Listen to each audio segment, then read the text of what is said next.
So watch, yes, guys, we're live now. Yeah. Um, I gotta adjust a couple of things here. driving, so let me just mute him. Edit. Why won't it let me mute him? There we go. Weird. All right, guys, what's up? It's been a few weeks, maybe a month or so, or even more than that, since we've gotten on and chopped it up and just shot the shit on life and what's going on. Joined this morning with Moff, Big Black, our resident bull from Canada, 50, who I think is on the road, so he's muted right now, and Dragos, who is on a sailing vessel in the Greek islands. Dude, can you give us a tour of the boat? Can we see what it looks like? In maybe 35 minutes, 40 minutes, because it's still being cleaned.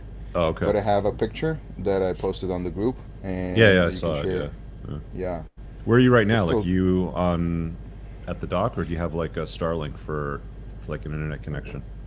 We're at the dock in Athens, and it's gonna take us maybe a few hours to get leaving. Okay. And we're probably gonna get to the first island during the evening, but because of the reception in Greece is not that bad. I mean, you have 5G almost everywhere, but it's not like 4K streaming type of service, but it's pretty good. I mean, Nice. it's as good as in most major cities in the U.S. Awesome. Yeah, I look forward to hearing more about this journey, because we were lining one up for next summer. Greece where they have 5K but not working sewers. Yeah, they still have those like squatting. I mean, I don't know. I haven't been to one of the islands in a few years now, but last time I went there, I was in Santorini, and I was surprised to see like squatting holes to take a piss or a shit in, like literal like holes. Those are called Turkish bathrooms. Turkish, yeah, that's the name. That's what we call them. Yeah. And no, that's like it used to be like that, but not anymore. Not for some time now. Yeah. Okay. So maybe they've updated things since I was there last. I don't know. So what should we kick it off, man? I know we had this presidential debate, and Trump did, like a one-on-one with Tucker, and I also want to talk about this conversation I had with Mackin, the other day on the Plain and Wid podcast. He's a scientist. What should we start with, man? With the mugshot. With the mugshot. Oh, that's Trump's memeing mugshot? Hard. You guys like that mugshot? It's memeing Oh, it's hard. fantastic. Love it. Dude. Love it. It seems like the mugshot is like the nail in the coffin for every other candidate now. It's really become that popular, hasn't it? They're turning him into a political martyr, it seems. It's true. I think they're going to have to lock him up if they don't want him to have any influence or win. Like it seems like almost inevitable at this point that he's got it in the bag with the popularity growing, isn't it? It was Elon Musk that said that if the Democrats take Trump to prison, if they arrest him, he's gonna win by a landslide. Mm-hmm. I don't know where the tweet is, but he said that in very definite words, explicit. I think people are waking up to the BS, and this is just another symptom of a much larger problem that everyone's dealing with. Who do you guys think is the best candidate for an American president? Because I'm not convinced that Trump is. Oh yeah, the best candidate. The best candidate or a disruptor? I think DeSantis on paper is brilliant. He's really good. He's a great executive. But you want to go, if you want someone to go in there with a baseball bat and turn over tables and wreck the whole place, it's got to be Trump. Yeah, he's like a bull in a china shop, obviously. But I mean, like as far as like somebody that's better for the country, that can actually make America great and turn things around and potentially unify people. You guys think that it's DeSantis? How do you define that? Because two different people might have two different definitions of exactly the same thing. Like, how do you define make America great again? Like, what does that look like? Unifying it. I think that when you see a country unified to a degree, to any degree beyond where it is today, because it's completely segregated. At this point, where it's like there's mentally ill people and there's people that aren't mentally ill, and they seem to be at each other's throats all the time. And it seems like, like the Democrats want to corral, like the weirdos and cater to the rainbows and people cutting off body parts. But there's like reasonable Democrat candidates too. Like, isn't Kennedy a Democrat too? Like, you guys are gonna have to forgive me for being a little bit, dumb here, because I don't pay too much attention to American politics, beyond what I see on Twitter. But what's the situation with that party? Like, isn't Kennedy one of their candidates?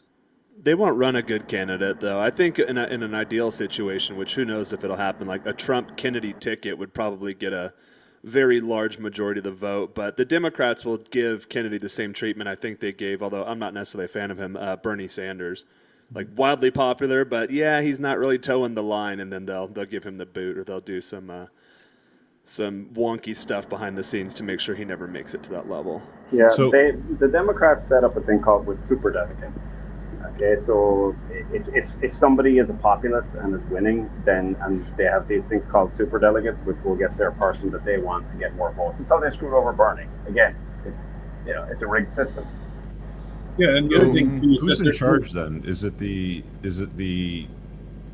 like these candidates, these senators, like there's all these different layers in American politics. I mean, clearly the president doesn't seem to be in charge, because if the president's in charge, then Joe Biden wouldn't be the president, right? Yeah, there's a whole like military industrial complex, which is what I've warned about. In that there's the complex itself. So like you have somebody like Trump who comes in and disrupts it, but they won't let him get stuff done, because they think they're the ones in charge, which is why you have the FBI investigating a sitting president. Right, because behind the scenes, they're the ones that are kind of running the government. Like, you can't just come in and fire the entire government and hire a new government. Like, it doesn't quite work that way. So there's only so much the president can do. What about draining the swamp, though? Like, that was his big pitch. Yeah. He failed on that one. He failed on that. I mean, the thing about Trump and draining the swamp is that, like, there's a swamp in New York, and then there's a swamp in Washington, there's a swamp in LA, or wherever, though, right? He knew New York very, very well, because he'd grown up there. He'd been a fixture there for 40, 50, 60 years. Going into Washington, he didn't know anything. He would ask for people's advice. They would just lie to him.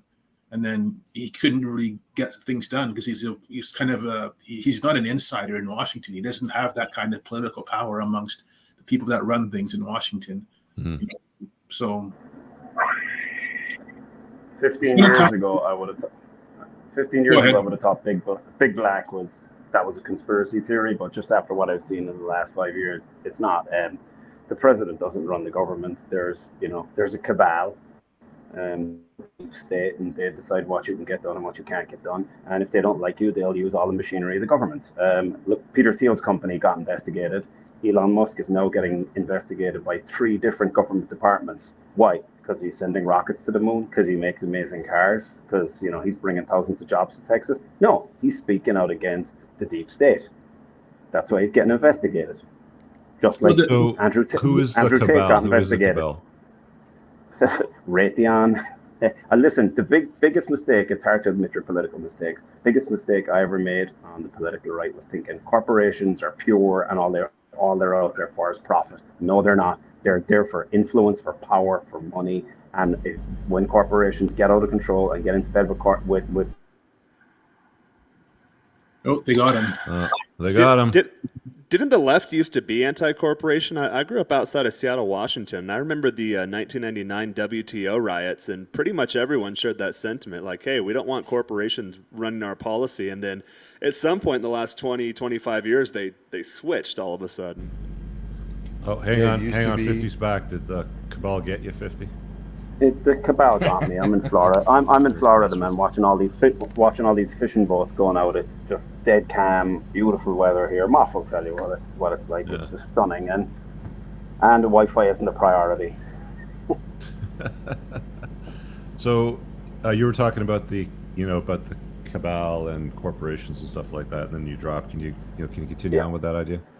Yeah, look, as I said, when people on the left used to say that years ago, you'd be like, yeah, whatever, corporations are pure as wind-driven snow. All they're interested in is making a profit for their shareholders. No, they're not. They're interested now in controlling, dictating. Why do you think, they want to crush Bitcoin? They want to crush anybody who speaks out. They're as bad as people on the left always said they were. That's a mistake me and my peeps on the right made was just thinking that corporations are innocent, profit-driven entities. No, they're not. They're bad, influential people with money and power. And throughout human history, when people get power and money, they do bad things with it. Some of them do good, but most of them do bad stuff. And they don't like the bad orangemen. But if you want to see the cabal, go read the Time magazine article that came out after the 2016 election, when they literally said, we are the cabal. We are a coalition of business, scientists, everybody, and they said that their main mission was to take down Trump, and they wrote an article 6 months after the fact and published it in Time magazine. Go search for it. So, question for you guys: there's a general soundbite traveling around the Mano Swamp about the election period, where it's like, oh, it's the election cycle, so they're going to start silencing voices that are red-pilled or in the Mano Swamp. And that was one of the claims that I think Myron made in his announcement video on Fresh and Fit when they got demonetized. What do you guys think of that? Yeah, like the U.S. government cares about what Myron is talking about with 6 hoes from Miami. Well, it's not always 6 hoes. Sometimes it's 8 hoes or 12 hoes. Sure. But I mean, that's just coping mechanism. I think if the government doesn't really care about that stuff, it doesn't really affect the elections. Like I don't see where the correlation is with that kind of show. Yeah. And election results. Like, it doesn't make any sense to me. I'd rather make the connection between a certain white mask resembling a conical type of figure. Yeah, isn't it interesting that they're starting the rumblings about masks coming back, and there was that TSA announcement that Alex Jones got a hold of that apparently ended up being true. That it's starting to go around, and they tend to do this, or I mean they did it last time, where it's like we'll have mail-in ballots, and if you're locked down and you can't go in, it makes it a lot easier for them to I suppose manipulate the outcome, doesn't it? But not only that, it also makes it a lot easier for them to have an excuse to pump money into the economy, right? Everybody's staying at home. Print more let's money. do some stimulus. Let's print more money. Like it's a emergency situation. It makes a lot of sense. And if I look back, for me, the pandemic years were the best 3 years out of the last 6. They're going to run the same play they did in 2020, I believe. Why wouldn't they? It worked. It worked. Yeah, they're going to see what they can get away with. That's all it is. Like, let's see how gullible people still are. They'll push the line a little further this time. Yeah. I certainly hope There's so. There's people that have a religious fervor for government control. They absolutely love it. They think it's the best thing ever because their policies are so stupid that they want, the only way that people will take their policies on board is if they get the government to enforce them, by force of law. And Moff, you're down here in Florida, and when we mentioned masks to people last night while we were out for dinner, people have a visceral reaction down here in Florida to being told what to do.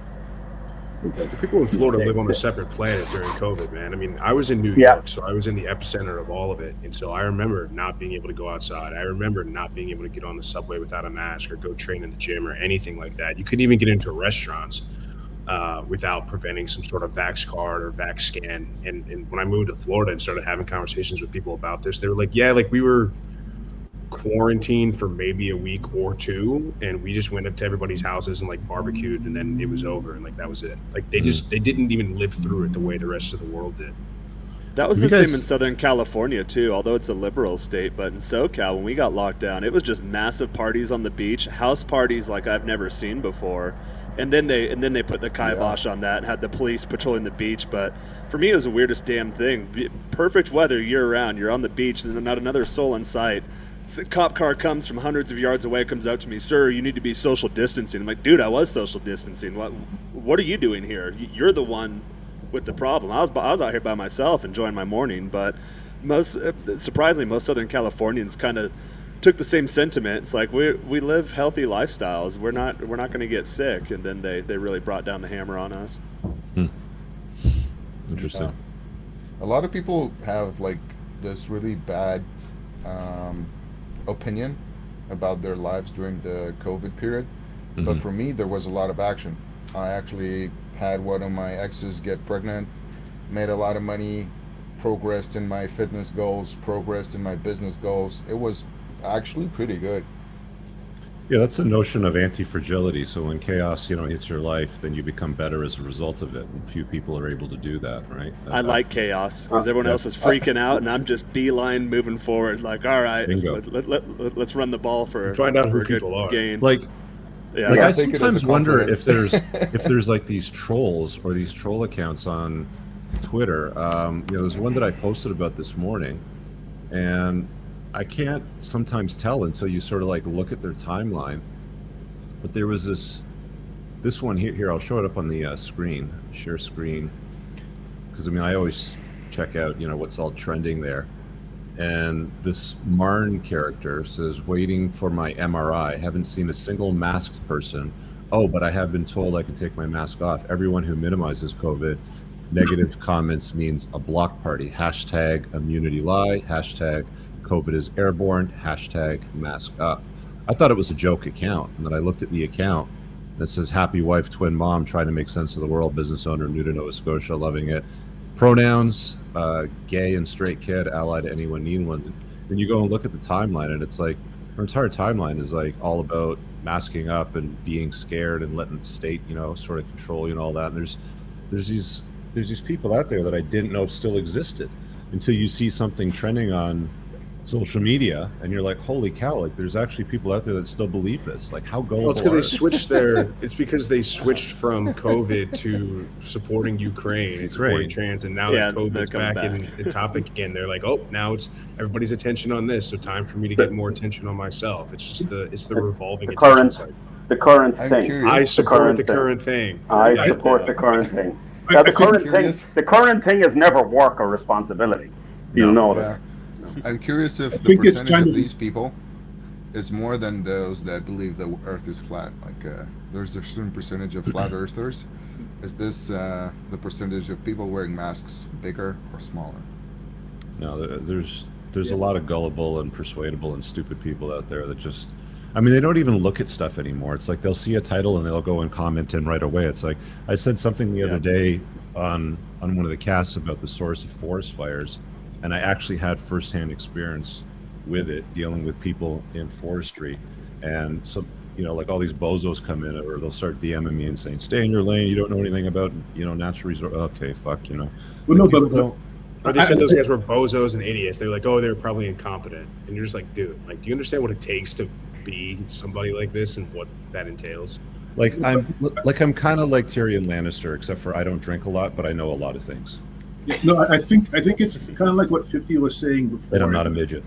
Yeah, I think it's like what 50 was saying before, and that it's like a religion to these people. Like it activates the same area in the brain probably as religion does, in that you have to buy into the tenets. You have to put the pronouns and the flags. To show people your fealty to the religion. Mm-hmm. You have to criticize somebody. I think that even in the past week or so, there was that liberal party minister that said something like, if you don't support the carbon tax, you are literally an arsonist, or something like that. It's just ridiculous things like that. So people, it's not somebody that they disagree with. The people that they disagree with are evil because they're going against the religion. This is one more time just a big confirmation that the West is so much different to the East. Like, I'm in Eastern Europe, right? And I'm exposed to this culture and all of these things that you're talking about, but I don't see them every day. And to drive that point even further, last evening we had a get-together, and some people from abroad, from the US, from Canada, were in Romania, and we got together for some cigars, and there were 2 tables, a group of 20 men, and then this other group of about 20 men. And one of the guys asked me, like, is this common? Does this happen often in Romania that groups of 20 men get together? I'm like, why wouldn't it? Like, maybe not at the same place, not everybody smoking cigars at the same time, but yeah, this is pretty normal. Like, all of these things that the masculine people are, I don't know, they need it, right? Have stopped happening and are somehow considered unrealistic and not normal in the West, right? It's very common for men to sit together at a table and women to sit together at another table and the children to sit together at another table and sort of run around and do stuff, especially in European families. It's, well, to a point, yeah. Like there's a certain, I don't know how to call it, maybe respect, maybe segregation of interest, right? At some point, I think it's commonality and interest more than anything. Yeah, but segregation, right? And the boys want to start talking about politics. Maybe they want to start talking about some sensitive things. And the women, they're like, okay, we're bored. Let's go talk about something else. We're just going to move to a different table. Right. But it's not something like they're going to be told, hey, this is the point from which you can no longer sit at the table. Hey, did you guys catch the Playing to Win episode that I did the other day with Mac and Murphy? I caught like the last half hour. I actually didn't even know you were going live. I was working on something else and I came to YouTube and then I got the notification. So I popped in for like the last half hour or so. Yeah, what'd you guys think of that? I haven't gone back and watched the replay. I mean, honestly, I think it was a pretty good conversation. I think you guys probably agree more than you disagree. And I think what I liked about Mackin is that I think oftentimes people will just play the contrarian, even if they don't really believe what they're saying, just to be interesting or be entertaining. Mm-hmm. So there were definitely some points where I probably could have gone and said, no, we still disagree. No, we still disagree. I think maybe the one thing, and I may be wrong, I didn't catch the first, hour and a half, but relying completely on data points and things you read in studies and books and without going out in the world and experiencing things in the real world, it's half-baked. I think the reason that we can speak to these things is because not only does, the things we talk about, they're backed up by things like Evo Psych and, evolutionary biology, but we go out in the world and we experience this and we talk to hundreds plus thousands of other men about their very similar experiences. And so you combine those two things, you've got a pretty good grasp on the way things work. And so I wonder, I don't know, but I wonder how much time he spent out in the field experiencing this kind of stuff versus with his nose buried in a book. Well, I mean, scientists like their books and they like their stats and their numbers. And I found it interesting. I think he's a clever guy and he's smart, obviously, but definitely had some differences. And I don't think his sense of humor is anywhere close to what it is, with me. Like, I actually get comedy. He didn't get some of the basics like the Taylor Swift jokes. Nice boat. In a sec. I am now distracted by a boat. Let's just see what we got over here. This is the 52 footer. Yep. It's got a fly deck too. Yeah, that's pretty sick. Yep. This is the marina. Yeah. And we're starting to get the supplies on the boat right now. Yeah. Nice. And that'll comfortably sleep what, like 6, 8 people? I guess it all depends if you're couples or not too. Yeah. We're 9 people right now, plus a skipper and a hostess. And the okay, so there's a hostess too, eh? Yep. And the skipper and the hostess, they get like a smaller cabin in the front. It's not like a full cabin with a head and everything. Yeah. Okay. Yeah. Nice. Yeah, I want to hear more about this trip because we're planning one for next summer. I got a question for Mark. Mark, is it more important to own a boat or a car in Florida? Because the amount of boats that have passed me in the last 10 minutes, my head's about to fall off. It depends how expensive it is. Boat. Yeah. There is such a thing down here called, and this is, if a lot of people think owning a boat is a huge pain in the ass. There's always that saying that's like the 2 best days of having a boat are the day that you buy it, the day that you sell it. But there are companies like down here, there's what we call, or it's known as Freedom Boat Club, and it's all over the States. There's one out in California and there's a bunch in Florida, but you essentially get your choice of 3 or 4 different types of boats and you just pay a monthly membership and you can essentially take it out whenever you want. You just got to kind of book it a few hours in advance. Yeah, so Freedom Boat Club. So like, if you don't want to get into the ownership, maybe it's limited cool though. Like with those types of companies, usually getting like a 23-foot to 21-foot. Right, you can fit like 5 guys on it. Bow rider, pontoon boats, like basic stuff. But if you want to get into like something with a cabin and a head or a kitchen or anything like that, they usually don't have those. There's probably premium clubs that offer those, which wouldn't be a bad idea too. Yeah. But I think that it's probably worth seeing. Is actually worth it. Like unless you're traveling around the world, like if you have a sailboat and you want to travel around or go from location to location, I think that renting it or having a membership is the better way to go for sure. Yeah, and I think it's a good way of testing out how much you're actually going to use it. So, I mean, get a membership and maybe do it for 6 months and say, are you taking it out every weekend or what? I mean, you can do it in Florida year round, right? Yeah. But it's like if you're taking it out once every 3 months, then it's probably not in your best interest to buy one, have it sit there. Yep. At the end of the day, 50, like anybody that's got a boat has cars too, not just a car usually. No, it's just everything I'm seeing here is like nice. They're all like 20-footers. It's all like just 3 and 4 people going out in the sun, fishing, whatever. It's literally like a traffic. There, man. It's literally like a traffic. It's like I-95 here next to me. It's just boat after boat after boat. The intercoastal makes for very nice boating in Miami and in Florida. We actually have a boat down in Miami, and it's a 27-footer, 2 times 200 horsepower with outboards. So I can tell you a bit of the logistics of owning a boat over there. The point is, you have to really think about why you're owning a boat. Is it for occasional weekend trips and, I don't know, go fishing every once in a while? Or do you want to, I don't know, pick up some girls, go to the Bahamas, do some longer trips? Like, what's your intention? Why are you buying the boat? Where are you going to use it for?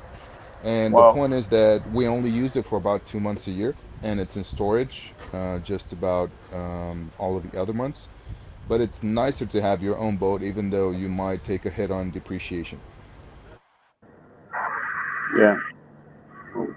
Yeah, my only reason to buy one would be to just, nature's grocery store, as I call it, the ocean. I just want to go cooking and pulling fresh fish out of the water. It's fantastic from that point of view, and you can go night fishing, and you can cook the fish fresh right out of the water. It's really interesting. Yeah, there's a lot of fish you can just pull out of the water and just roll up some sushi rolls if you wanted to. I'm not sure about that. As you know, I've owned a restaurant, and food poisoning is a real thing. Mm-hmm. I'd recommend just cooking fish before you eat it if you don't know where it's coming from, right? Mm-hmm. And the point is that the fish can get contaminated by some stupid stuff like hitting the intestines with a knife and getting some bacteria from there. Interesting. Yeah, so that Mackin dude. I had people that asked me to do a follow-up with him, and so he hit you up on Twitter. Like, how'd you guys get connected? Well, I saw his stuff on social media, and then I saw he had a Twitter, and he had a lot of views on TikTok, like millions of follows and likes. I'm like, oh, that's interesting. And he seemed to be like picking at pickup artists and like Mano Swamp type of creators. So I thought, interesting. I followed him on Twitter, and like literally within minutes, 5-10 minutes, he DM'd me. He goes, so when are we going to do a debate? And I'm like, oh, okay. I'm happy to talk to you. Yeah. Right. Like, he obviously knows who I am. So, it took us a couple months to hash it out because he's out in Australia, and to schedule a call with somebody in Australia with a time difference is really hard. But he knows a lot, but I think he thinks he knows more than he thinks he knows. I mean, he's still young. He doesn't have a lot of life experience. And I think that's one of the areas that I excel in is, I've lost my hair and I have salt and pepper beard. So, that comes with a little bit of experience, fortunately or unfortunately, depending on, how you look at it. But I think that's a big part of dispensing advice. Thousands of men, there's something to be said of coaching thousands of men over, 10 years or whatever it's been for you. So, yeah. And the ladies' night shows, becoming interesting too. Cause the conversations that we're starting to have there are really good. And there's like sound bites that are coming out of there and clips that are, being turned into more digestible, consumable pieces that aren't about yelling at or disparaging or throwing women off the set, which is, something we've seen before. But yeah, it's really interesting so far. Yeah, we got into some great stuff on Monday evening. I would say like the last 15 or 20 minutes is where we really, really started to get into some good stuff. And it was funny when we hung up, at least one of the girls was backstage saying, oh, wow, like I wish we could have gone for another, 20 or 30 minutes. Because as we were having these conversations, she was saying the gears and like the hamster wheel was starting to spin in her brain. And so she was like, wow, like, what walls and fortress do I put up, or what baggage am I carrying? And I love the analogy, by the way, like the bag of bricks that nobody can see or feel but you.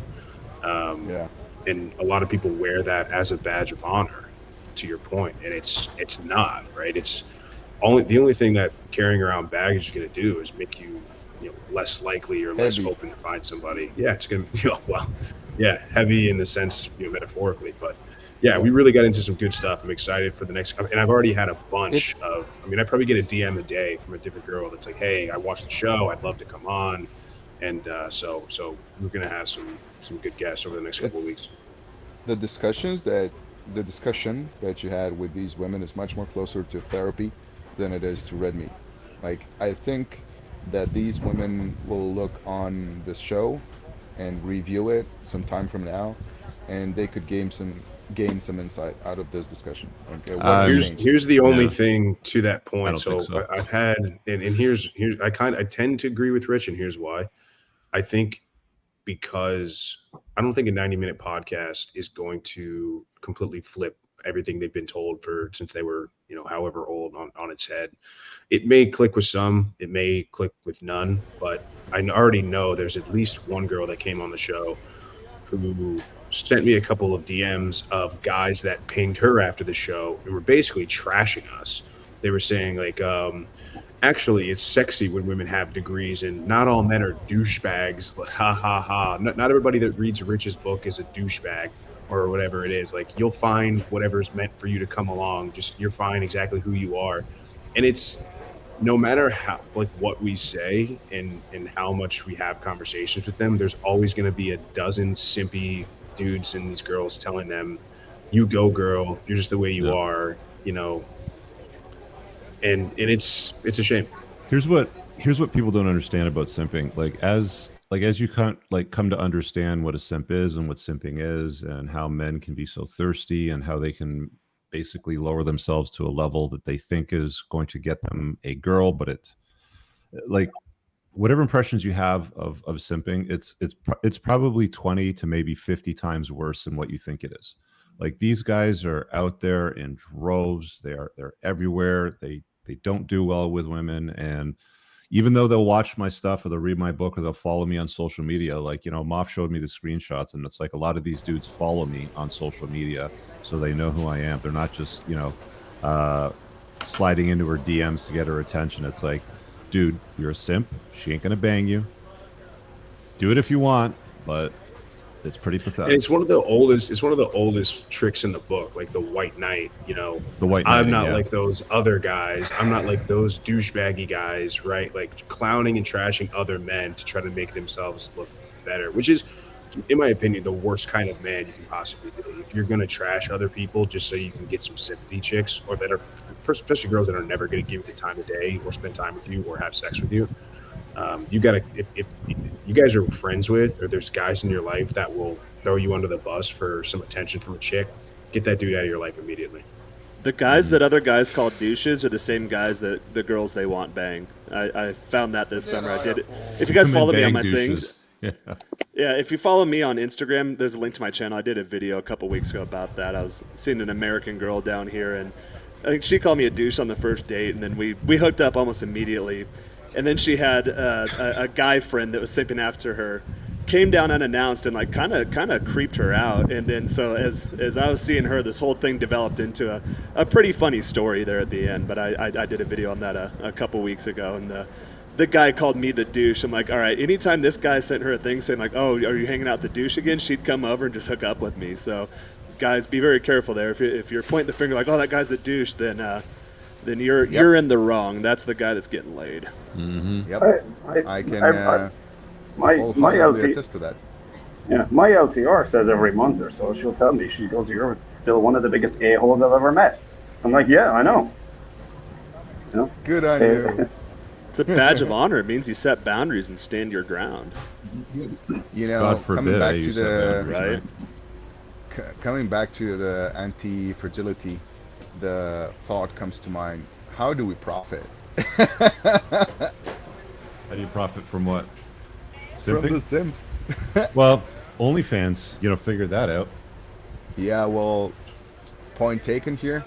I've met one of the guys that just founded Loyal Fans, so they're a pretty big competitor to OnlyFans, and they're coming up. He's a Romanian guy.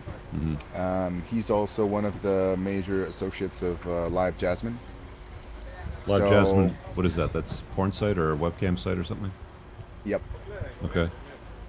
So, like, this thing kind of played into my ballpark. Yeah, I mean, let me just spell it out step by step to sort of like explain how weak and pathetic, this ends up being and looking. I have a podcast, men follow it. I introduce a series called Ladies Night, men follow it. Men know I have a book, they read it. Men know I'm on social media and I talk about these things, they look at it, they follow me. We have girls on, they have their social media on. We talk about their shit. For example, oh, my degree is sexy. Okay, well, if your degree is so sexy, then why does your Instagram have pictures of your tits and ass instead of your degree, right? And then these guys will slide in their DMs and tell them exactly what they want to hear. Loads of them. And this is the reality of the world, guys. So this is why, like, we're not trying to red pill women when we do ladies' night. We're not trying to fix anything. We're not trying to make them look bad. It's just conversations, right? And I think some of the rabbit holes that we go down to are going to get into topics, or have been getting into topics anyway, that will reveal a lot of the things that I talk about. I don't explicitly go out and point and go, see nana nana boo boo, or make any sort of obvious disparagements. It's like, we'll sort of have the conversation, and I think most people that watch my shit in that realm sort of understand where we're going to. And I am trying to be helpful, but at the same time I want to be helpful to guys too, right? Like I generally, when I talk to these gals, it's like I'm having a conversation with my daughter, perhaps, like at that level. Like that's the kind of advice, that's the sort of dialogue that I want to have, right? So it is what it is. What else could be? Oh, the cabal got him. They got him. Yeah, I mean, that's a good point, Rich. I think we've been on the same page when we started the show. We had a very, significant conversation of what we want this to be and what we don't want this to be.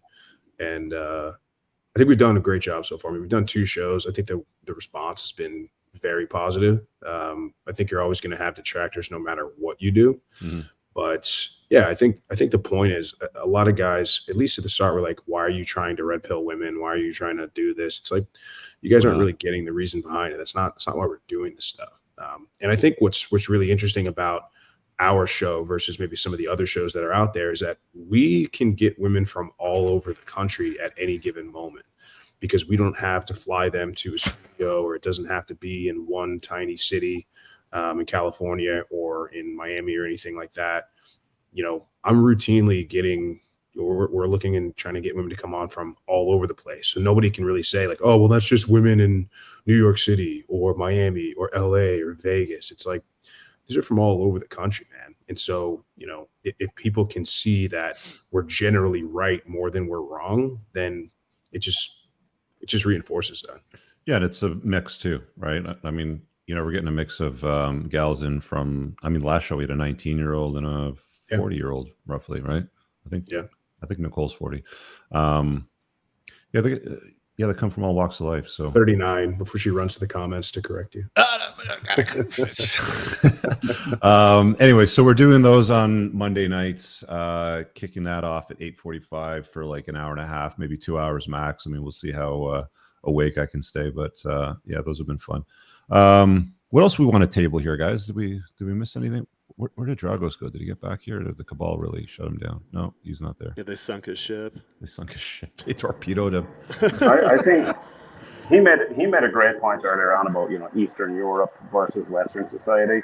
Yeah. Me and my LTR were out to dinner last night, and we met a couple from Albania that grew up under communism, and they said to us, people don't know what hardship is over here in the West. They have no idea. They're like, it's like to see an apple for the first time, or to see hundreds of apples for the first time in a store. They're just, people think not having Wi-Fi is a hardship in the West. Yeah. We had a Okay. You know what's strange about all this though is like immigration is such a big thing in Canada. Like one of the reasons why the housing market is so out of control here is we've got so many people coming to the country and not enough housing starts, and the infrastructure and the construction workers and like the permits, they all don't exist. So I think housing here in Canada is going to keep flying off the charts for the next couple of years until the government changes the immigration rates to lower the amount of people that are coming into Canada. But like to that point, there's a lot of people here, and it's shocking to me that come from places that are conventionally patriarchal, more conservative. They don't subscribe to rainbows, pronouns, and all that other weird stuff, or cutting off body parts and thinking you're, 15 different genders sort of thing. They don't generally subscribe to that, but they still tend to vote for leftist policies. It's free stuff. It's free stuff, right? So, we'll see how that pans out as time sort of like moves on. But I've also got some very strongly, conservative and successful immigrant friends. Like I've talked about my buddy Amir before. I've had him on my channel a few times. I met up with him for lunch a couple months ago, and he's a sick, an IC sort of like last name guys. And these guys with the ick last names,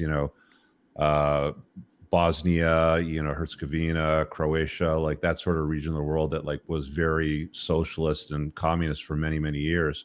They leave and they're like, I want a better life. And it's like, they're starting to see shit over like that was happening over there that they left, that's happening over here, with the censorship and, like a lot of the things. And they pepper it with rainbows and pronouns and other weird stuff. And it's just like, it's starting to discuss them, to the point where they're actually thinking about not necessarily going back, but moving somewhere else where there's more freedom and less of the nonsense. I have a lot of Venezuelan friends here in Mexico City, and a lot of them, they had a reunion a couple weeks ago and invited me to go, and they were talking about kind of, all right, well, where do you want to live? And a lot of them, the U.S. and Canada are not places they want to go anymore. And then to the contrary, I have quite a few Mexican friends. I think I lost like half my rotation this summer to Canada, and these are higher class chicks. They're educated and they do well down here, like vice presidents of banks and whatnot. And then they go to Canada to clean houses or work at a gym. Right.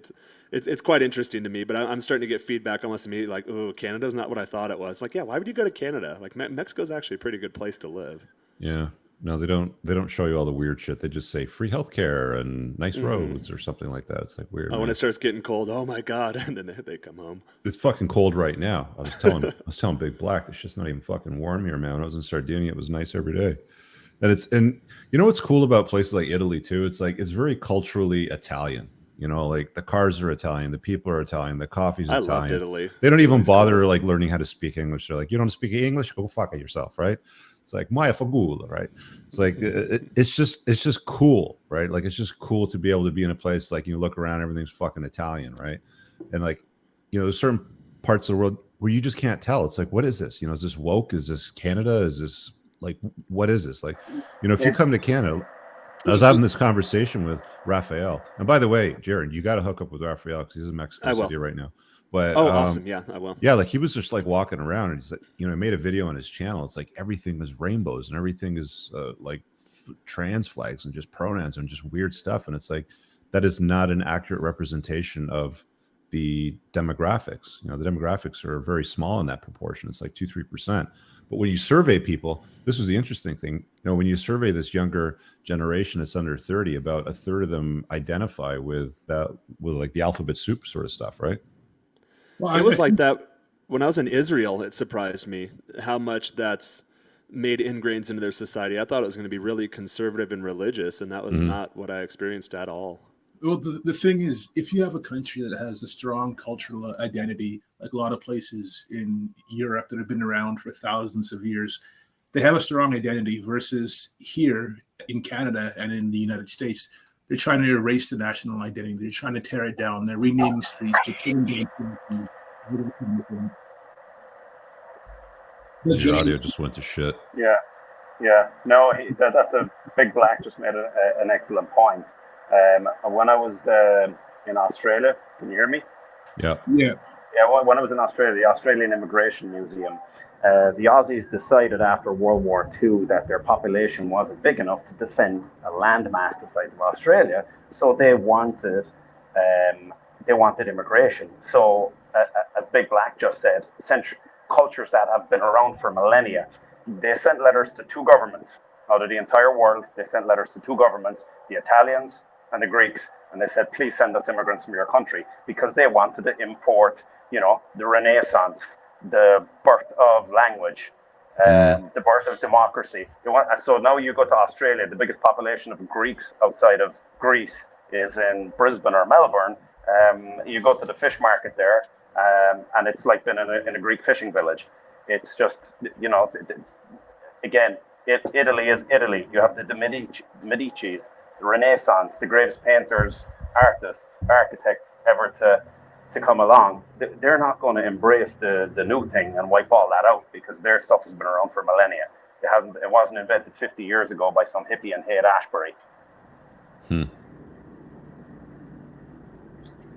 Yeah, and like I said, I don't see them trying to erase Socrates or Leonardo da Vinci. I almost said Leonardo DiCaprio there by accident. But you don't see them trying to erase their culture. They're proud of their culture. It's part of who they are. Versus, I know especially here in Canada, they're literally pulling down statues. They're renaming streets that have been around since the beginning of this country because they're named after bad. I was in Asheville. I think that's in North Carolina, if I'm not mistaken. And I remember looking out of the hotel room, and there was this podium, like in this park area, but there was nothing on the podium. It looked like a podium where there would normally be a statue. And when I was down at the restaurant, I asked the server, I said to her, was there a statue on that podium before? She's like, yeah, they took it down.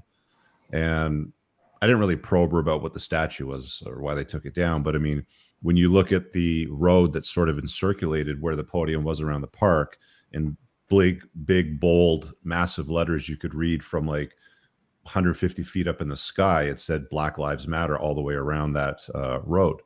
So it's like, they tear these things down. And I don't know that Italy would escape that in the future.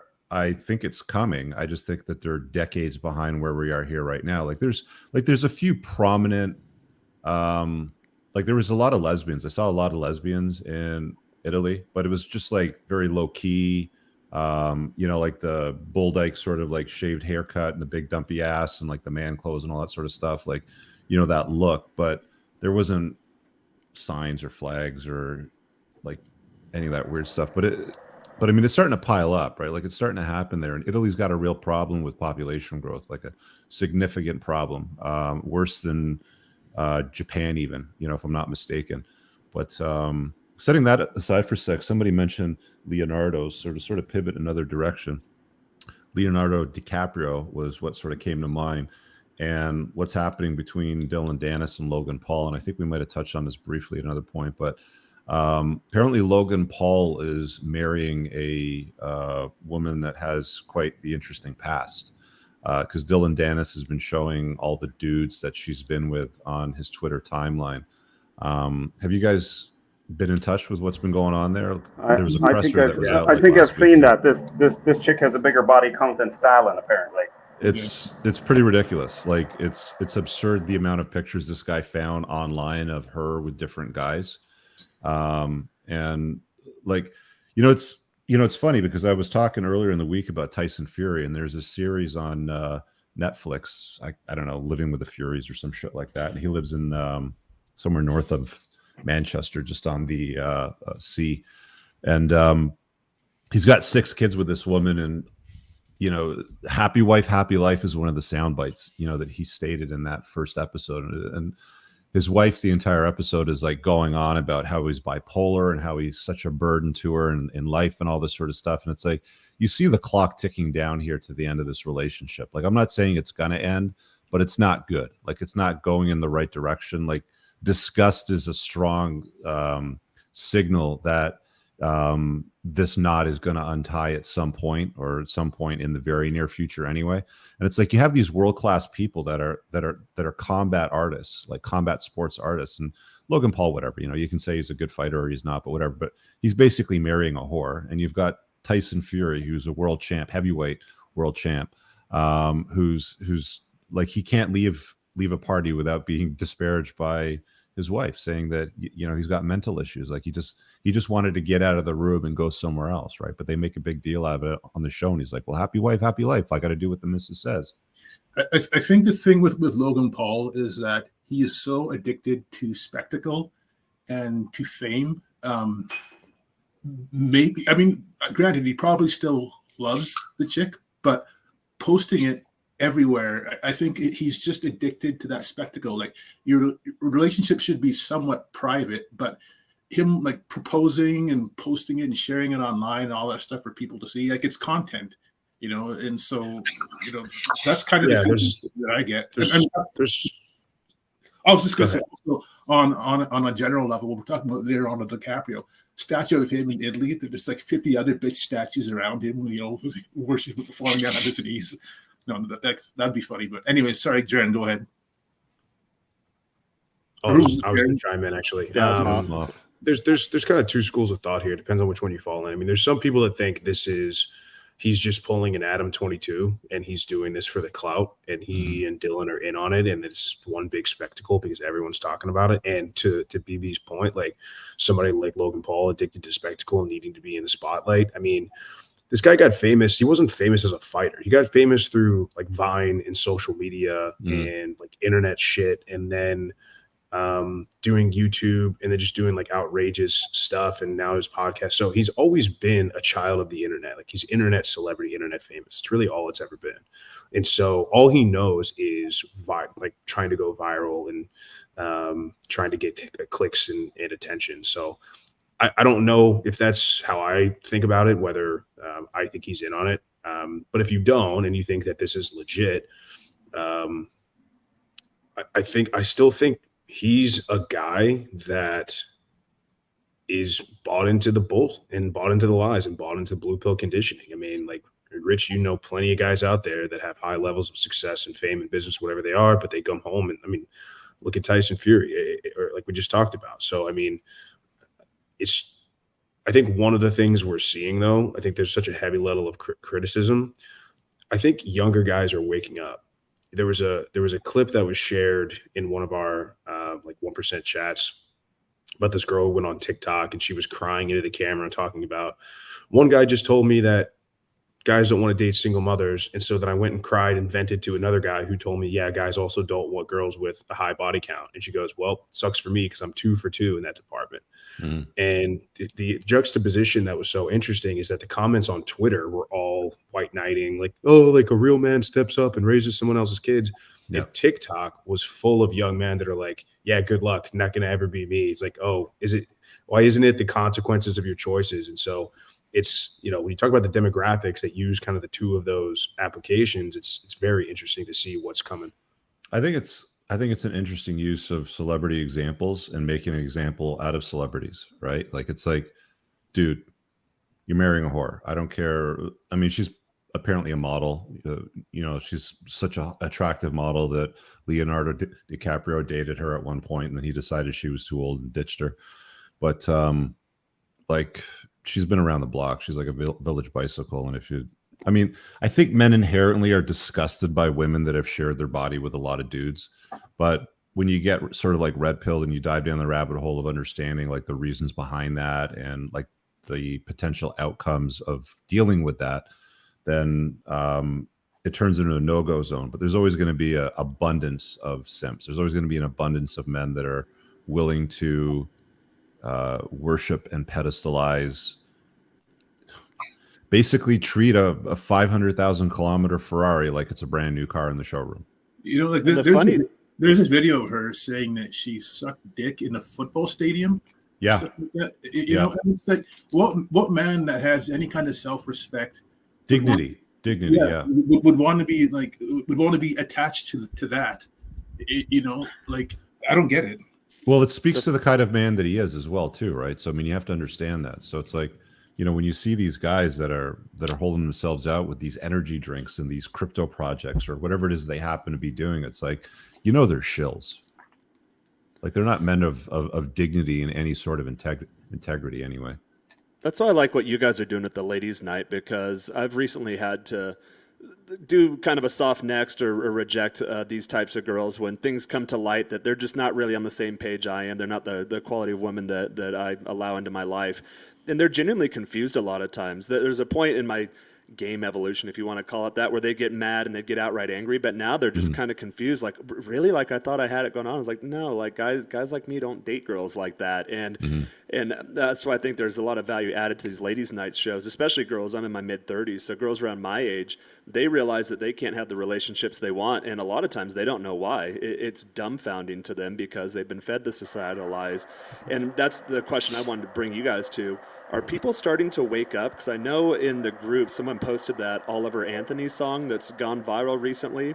And I've seen some of the reaction videos, and there's people from all across the aisles, all races, all genders, and they're like, oh, wow, this guy's speaking the truth. Are people starting to wake up, or is that just a very small snippet of the population? Yeah, but that guy's singing about like how rich people own everything and they're ruining America. That's not about the 60s. He's singing about politicians and rich companies just screwing everyone else over. What's his name, guys? You know, Oliver Anthony. Oliver Anthony. It's had 40 million views in 12 days. It's exploded, and it's What's the name of the song? Rich Men North of Richmond.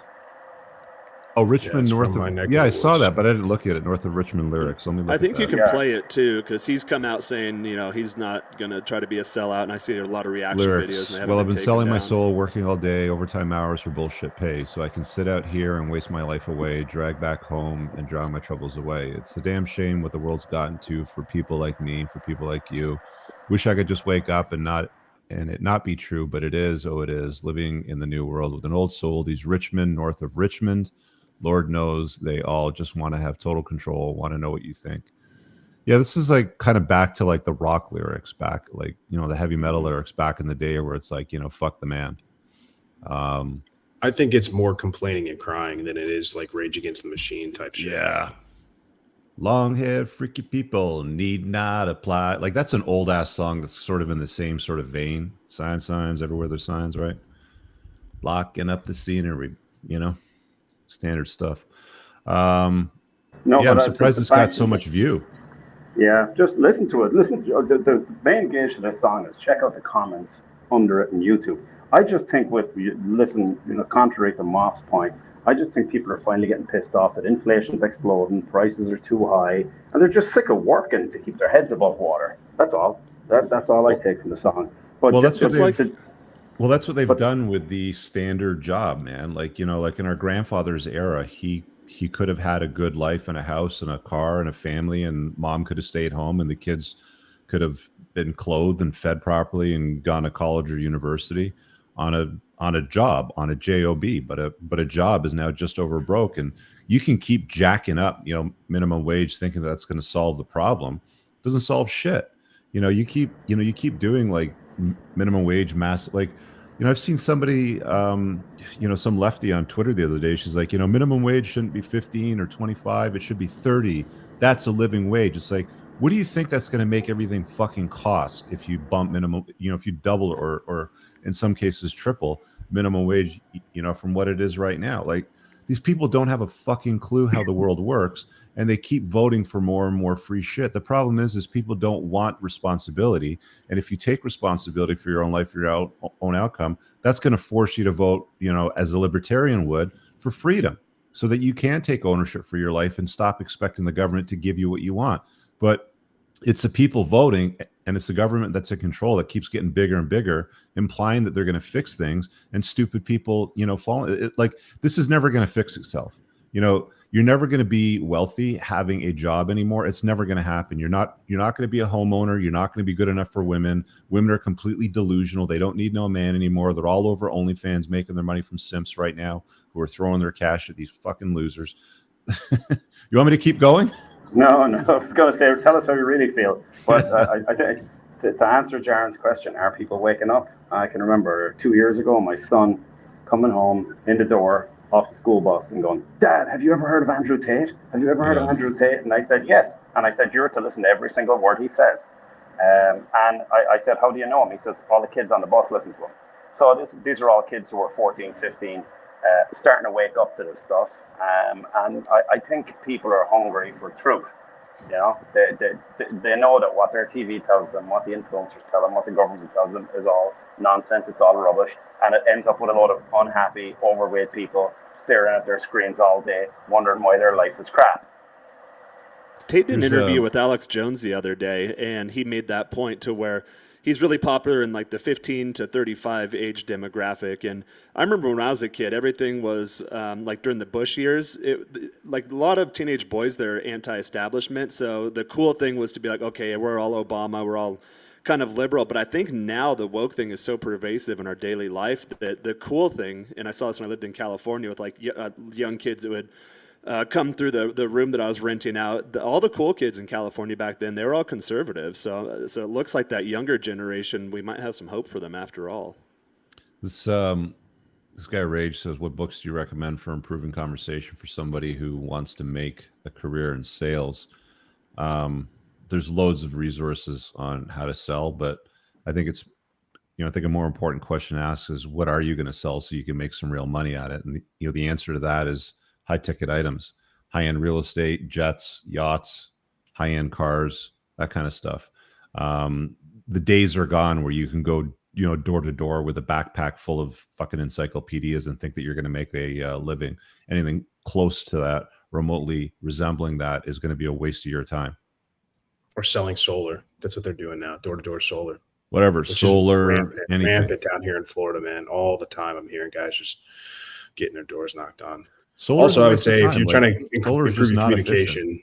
Yeah, well, I just looked at the chat, like the super chat, but first thing you should do is try to fix your grammar and spelling as much as possible. So, but yeah, figuring out what you're actually going to sell is going to determine how you sell it for sure.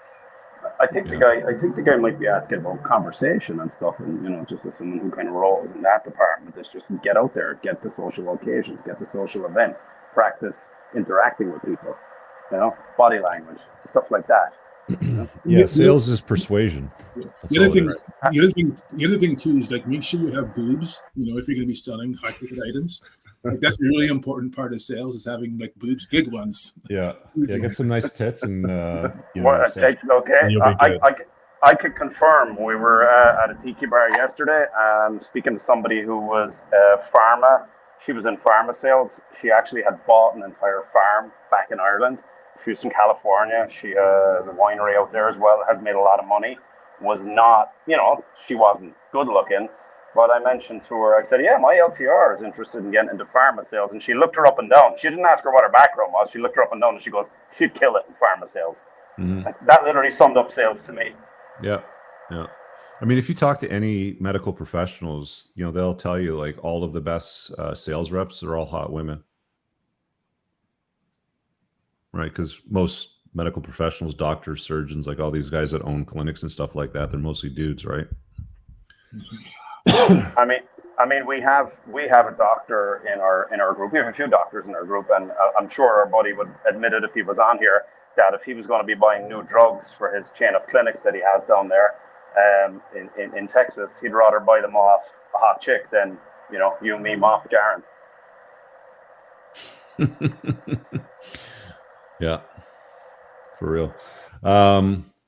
Anything else that's been going on this week that we should hit on before we wrap up, guys? All right. Maybe we will call it a day and stick a fork in it.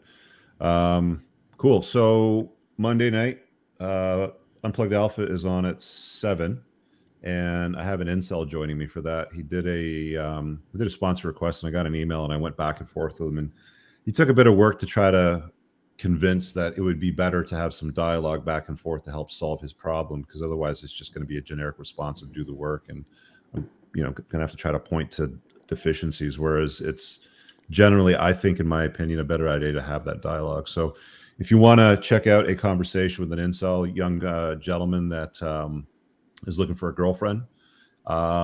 He's going to be a interesting conversation for sure. So we're on at 7, and then at about 8:45, I take a quick break, and then at 8:45 we'll be doing ladies' night, and Moff has a couple of gals lined up for that.